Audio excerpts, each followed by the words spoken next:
Howdy,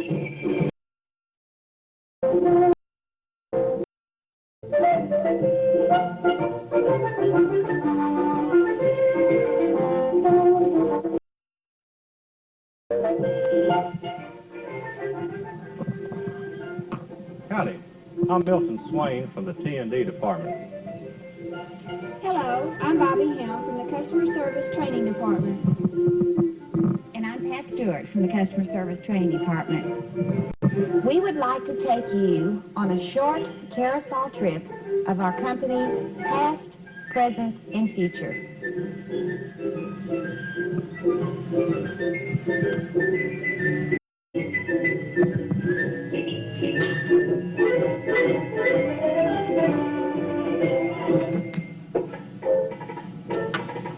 (1882). Electricity comes to Houston. Less than 4 months after Thomas Edison's own generating plant was put into operation in New York City, Houston Lighting and Power began operation. Everyone knew where New York City was, but where in the world was Houston? Yet, this mud hole, located in and around mosquito-infested swamps and bayous, had the distinction of being the third central station system in this country.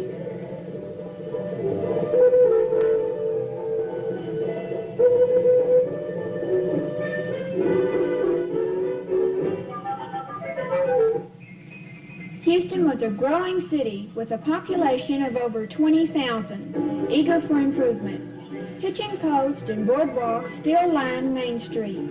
The Capitol Hotel in the extreme left-hand corner, located on the present site of the Rice Hotel, was one of the first to install electric lights. They ordered 9, 5 in the lobby, 2 in the bar, and 2 in the dining room. None in any of the rooms. Only a few hotel owners, stores, and houses had the courage to use them first, as they were still untried and untrue. The company was struggling for acceptance and existence. To illustrate our meager beginning, our first office was shared with others. During the first 20 years, 5 separate corporations owned and operated the properties. It was a period of experimentation. It was anything but a financial success. Many great losses occurred during this period. Now this is an exterior view of one of our first plants, then known as Citizens Electric Light and Power. Notice the train on the trestle unloading the coal that was used as a fuel for generating electricity.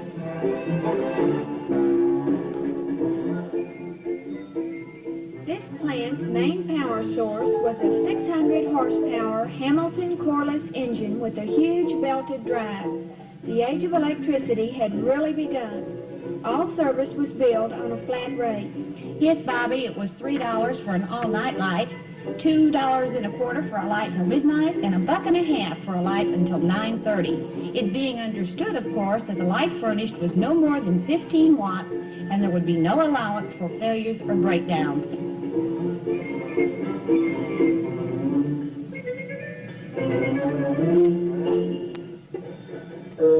Despite the excitement generated by electric lighting, the company was plagued with difficulties as it sought to unravel the mysteries of Edison's red-hot hairpin and a bottle.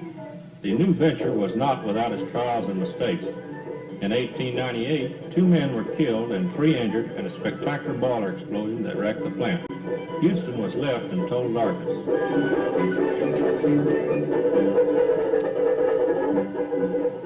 In order to provide our customers with electric service, energy was purchased from the Houston Street and Railway Company until a new plant could be raised from the ashes of the old.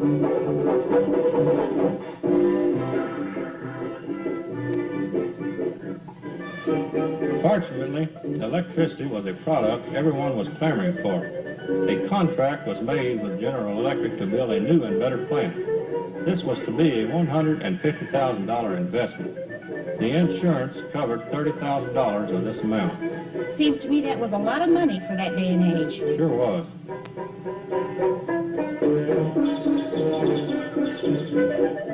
2 new 300 kW engines were installed. At this time, a spokesman for the company was quoted as saying the equipment was sufficiently large enough to accommodate every citizen of Houston who may desire to use electric lights. You know, Bobby, as a comparison, this same equipment today would not supply lights for the first 5 floors of our electric tower. That's amazing. The company reorganized in 1901, and our service lines were extended to serve most of the great city of Houston.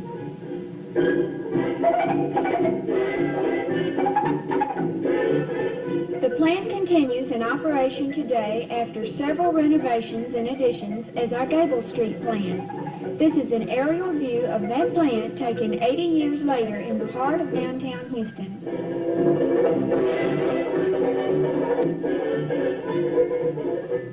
By the time this customer contract was drawn up in 1904, a full metering system had been installed.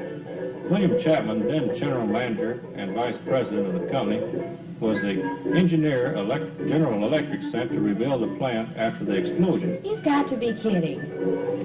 Now, under his careful management, the company put every dollar it earned into betterments and improvements, looking for another day in which it could earn something for the stockholder.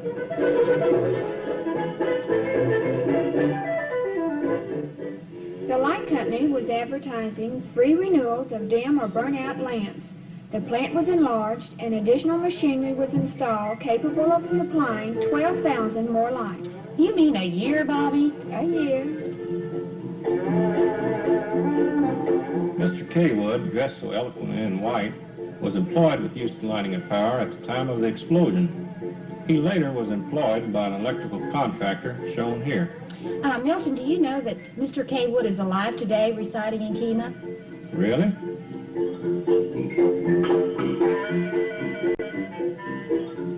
Electric contractors such as this one began doing a thriving business in Houston. It advertised its specialty in home wiring. The new electric ceiling and desk fans were fast replacing the palmetto and turkey feather fans. That was an improvement. Houston Lighting and Power advertised in the Daily Post what a cent's worth of electricity would provide a customer. The rate was 10 cents per kilowatt hour used. Wonder how that'd go over today. Many toyed with new ideas, sometimes referred to as Edison's gadgets. Another light company ad heralded the electric motor for the woman who sews.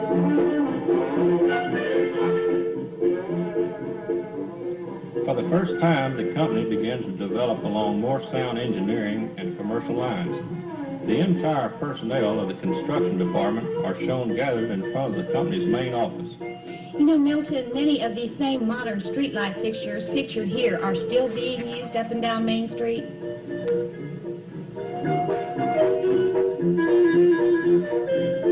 Now, the company's fleet of motor vehicles in 1912 consisted of 3 trucks and a coupe, and they were all electric. In addition, we had 4 motorcycles, 12 wagons, and 2 buggies. Several of the office personnel are shown around our electric truck and coupe.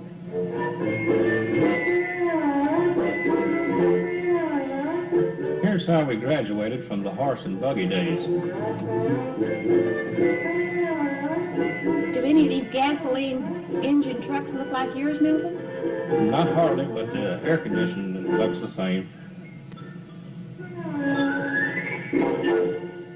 Although the early years of the 20th century marked peace and progress throughout the world, it was not without its tragic moments. The headlines of the Houston Chronicle screamed 1,400 human beings perish on the Titanic. The company celebrated the Christmas holidays in 1914 by gaily lighting their office building. This was a good year. The dredging of the Houston Ship Channel began. The company moved to new and larger office quarters and reached a new operating agreement with the city of Houston.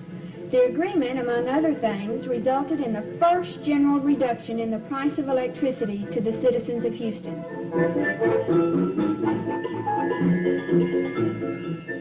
Southwestern Bell also found horse-drawn vehicles quite satisfactory, particularly when heavy rains flooded the downtown streets.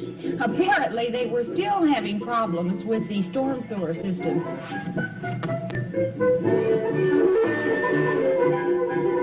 The population and industrial growth of the city was causing the company considerable growing pains. This was further aggravated by conditions resulting from the entry of the United States into World War I. By the end of the war, Houston was considered the fastest growing city in Texas and one of the most prosperous. The business of the company tripled and service was extended to 7 different Houston suburbs, long since incorporated into the city limits. You know, Bobby, these conditions brought the company to a financial crisis. The company reorganized in 1922, and the name was changed then to the present Houston Lighting and Power Company. Engineers and other utility consultants were placed at the service of Houston Lighting and Power to make surveys and plans to provide immediate improvements in our facilities. One such improvement being the development of an underground system. This created a very favorable impression on our city fathers. Houston's Main Street in 1923 shows the absence of any overhead lines.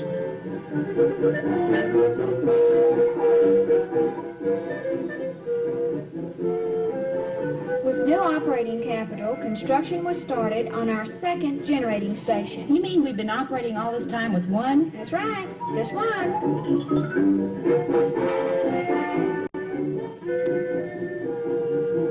The Deepwater plant is located on the Houston Ship Channel near the Santa Ana Monument, just a stone's throw from the point where Santa Ana was captured.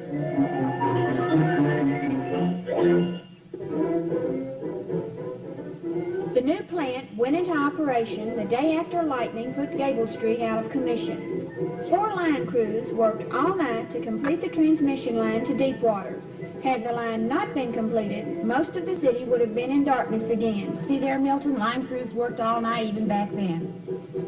Now, Deepwater's chimney is 352 feet in height, and at the time, it was the tallest thing within 50 miles of Houston.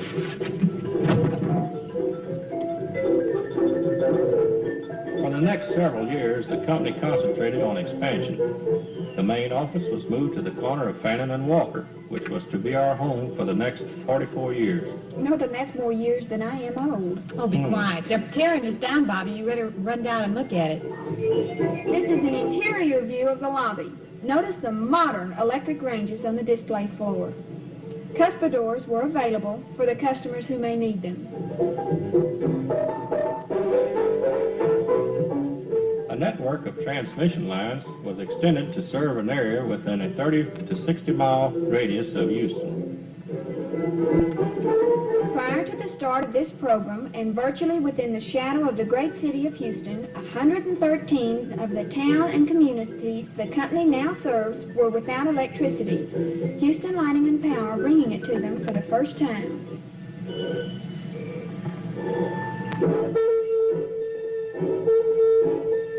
Light company employees demonstrate the newest in health equipment.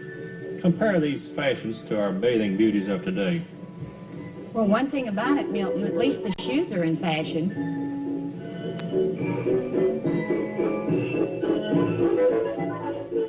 Versatile employees in a company program depict the history of light from the beginning of time to the modern electric floor lamp.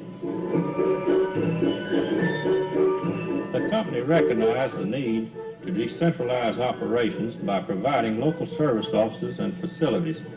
Division offices were established. The primary advantage was to more readily serve the needs of customers in outlying areas. This is the Galveston Division office shortly after it was acquired. I believe it was the next to the last division office that we acquired. You're right, Pat. Galveston was a growing tourist attraction. This is a portion of Galveston's beachfront showing throngs of bathers enjoying the finest surf bathing in the world. Into the early 30s, the service department continued to deliver light bulbs to the home. This was the Depression, and the light company was also affected. This was one way that we were building our load.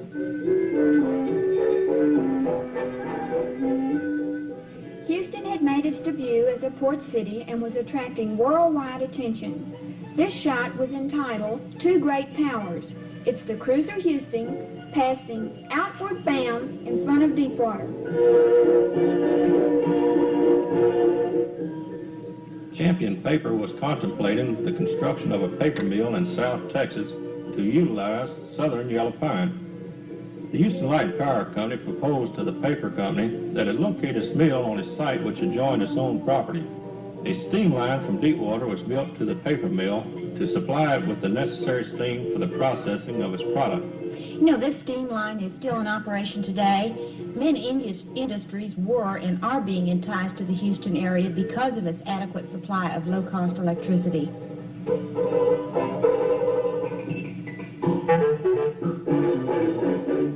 In 1937, the same year of the Hindenburg crash, our Gable Street plant was put back into operation, having been closed down shortly after the Depression swept the country.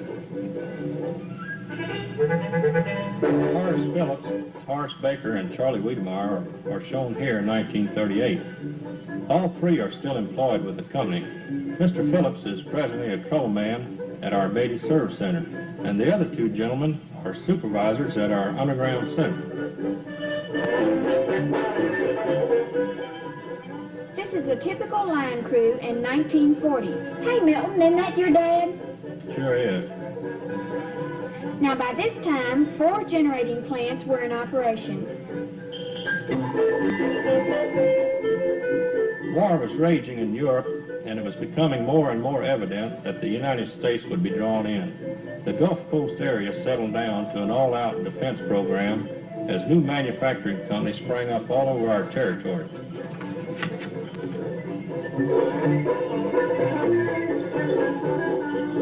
December 8th, 1941. Congress declares war on Japan. The company concentrated on meeting the demands of industry for electric service that produced war materials.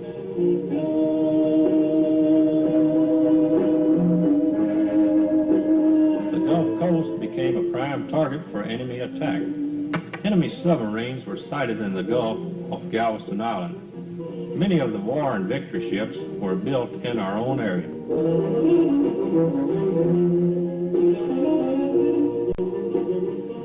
Local manufacturing plants were turning out gun barrels for these ships. During the war, many other utilities rationed the use of electric service. You know, Bobby, no customer in our company service area was asked to curtail his electrical usage because of a shortage of power. Nearly 1/3 of the company's employees served in the armed forces, including myself. Even with the war and prices soaring everywhere, the rate or cost of electricity was reduced 4 times.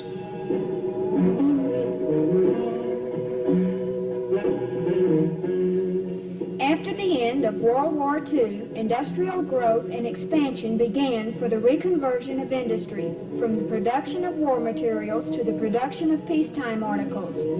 From 1941 to 1949, the number of employees doubled.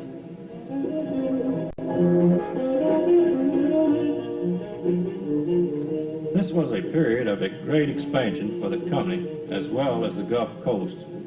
Manufacturing plants such as Houston Textile, Galveston Wharf, McDonald Ironworks, bulk loading facilities, large shipping industry added to the economy of our service area. Although new industry greatly increased our economy, it also created problems, such as this one, the Texas City disaster in 1947.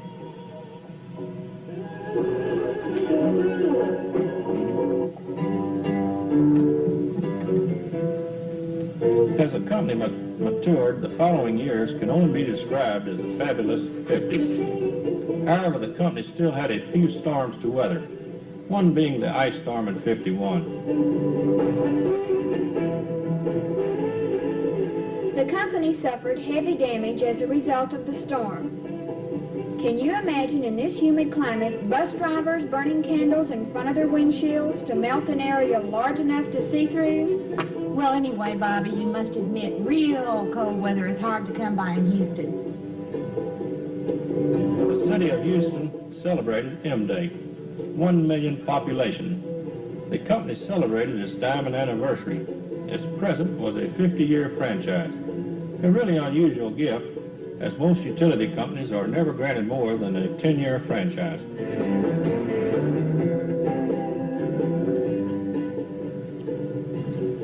Houston was proclaimed the air-conditioned capital of the world. This was not accomplished without electricity. One family out of 5 had some degree of air conditioning.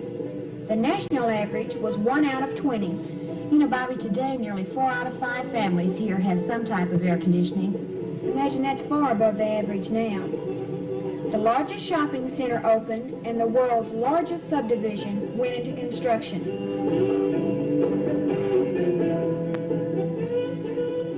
The company joined along with 11 other investor-owned utilities to form the Texas Atomic Energy Research Foundation.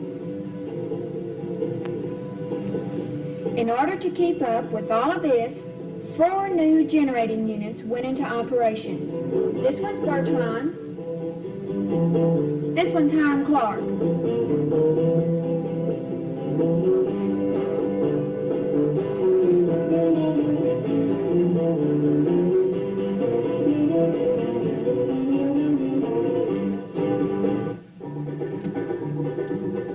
The 60s have truly been the golden years. Kilowatt-hour sales went up over 150%. The company recorded its 500,000th customer.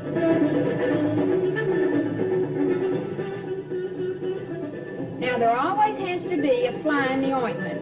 Hurricane Carla cost the company $1.5 million in damages.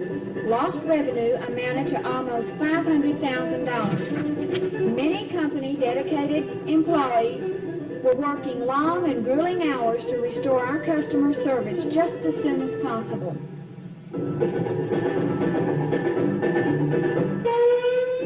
Everyone was elated when the federal government selected Houston as the NASA site. People were transferred here from all over the United States. Clear Lake City was developed.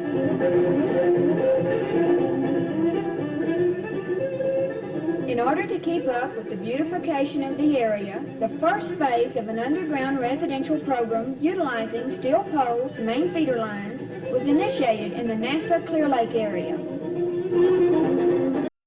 All service being underground, pad-mounted transformers were installed. Many variations of these new transformers are being used. Eventually, even the transformers will be underground, thus eliminating all poles and lines.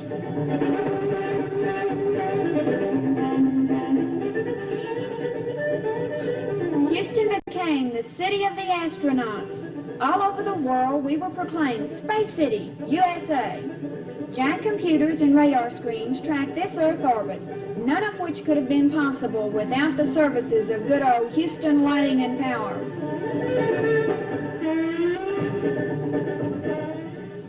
In order to provide a fail-safe system, a giant tie line was completed to North Texas. This tie line enables the company to exchange large amounts of power with other participating systems, which serve the major portion of North and West Texas. Now this is the Jewett substation where the tie line connects. Keeping in line with the new beautification program, modern eye-appealing towers were erected cross-country to tie in the various other utility companies. This tie line will also completely encircle our own system.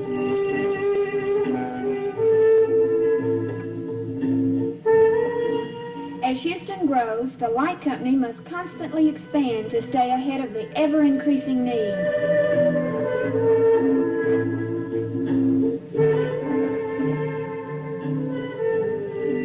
Our company undertook a long-range program of expansion to meet the ever-increasing electrical needs of the area under the theme of Project Enterprise. This program required a capital investment of $333 million. As part of the project, our new 27-story building was designed.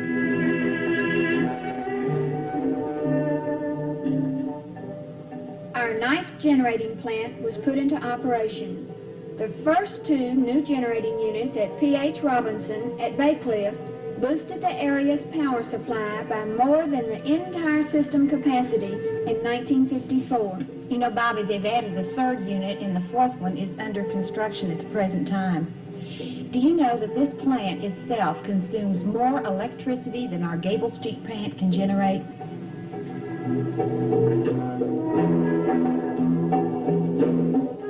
In line with the times, this new folk psychedelic substation was cited by the Houston Municipal Art Commission for outstanding contribution to the environment of the city of Houston. These new underground transmission lines firmed up the supply to downtown Houston. New, beautiful, and functional service centers were opened in many areas surrounding Houston. They have provided more efficient service to our customers and are located in the immediate area they serve.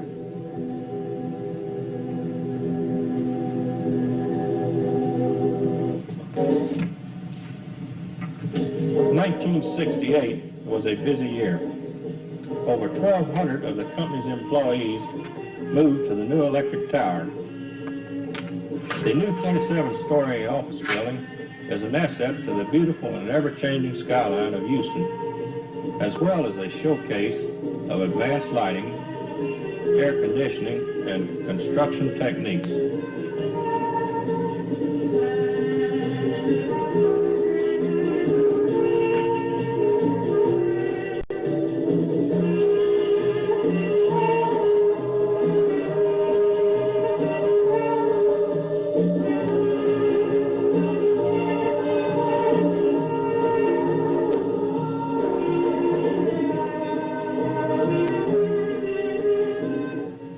World. Inside and the complex. What's so great about that? Well, it's all electric to begin with.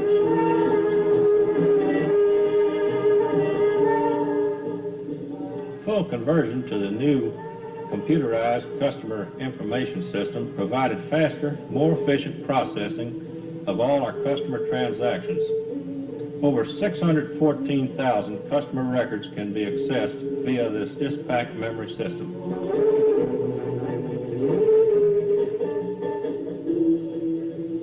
Our customer service department handled over 122,000 customer contacts in 1 month this last summer. People from all over the world have viewed this operation. Houston Lighting and Power became the first utility company to perfect and adapt this progressive system for improved customer service.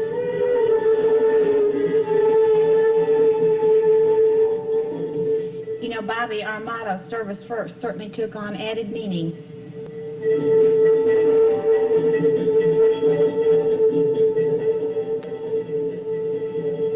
A blast off into the future.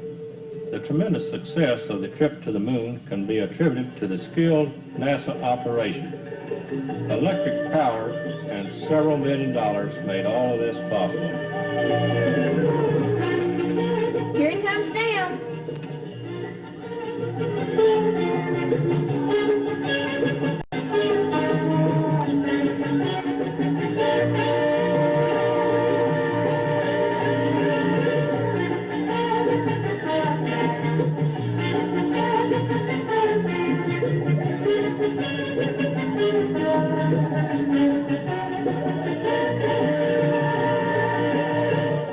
Other worlds to conquer?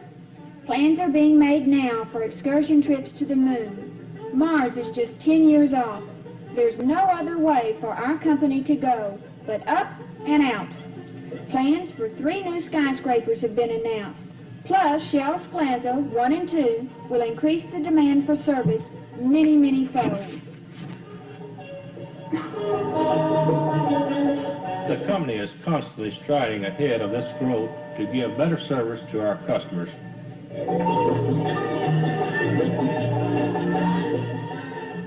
Our new Energy Control Center will be the first of its kind.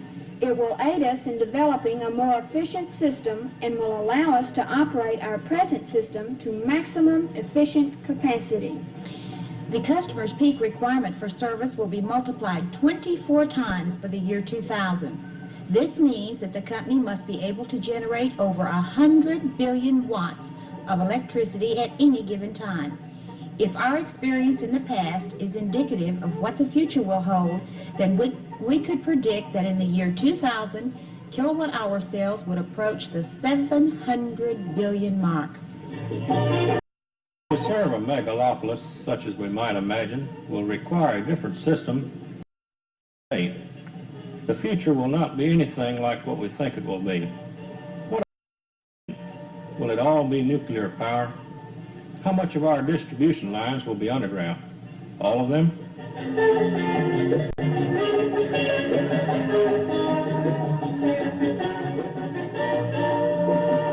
From the mule car of a century ago, and after it was electrified,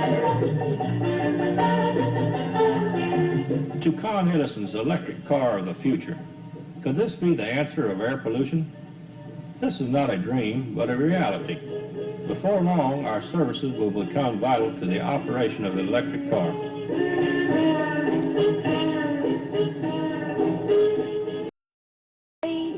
where do we go from here? Imagine, if you can, a collection of large cement bubbles in low windowless buildings. There is no noise, no trace of vapor or smoke rising in the air. The absence of visible utility lines make it appear unconnected to the outside world. But through underground transmission lines, it pours out enough energy to supply the whole state of Illinois. As an almost incidental byproduct, it daily converts more than 1 billion gallons of salt water to enough to meet the needs of New York City today. Could this be our nuclear-powered electricity generating plant of the year 2000?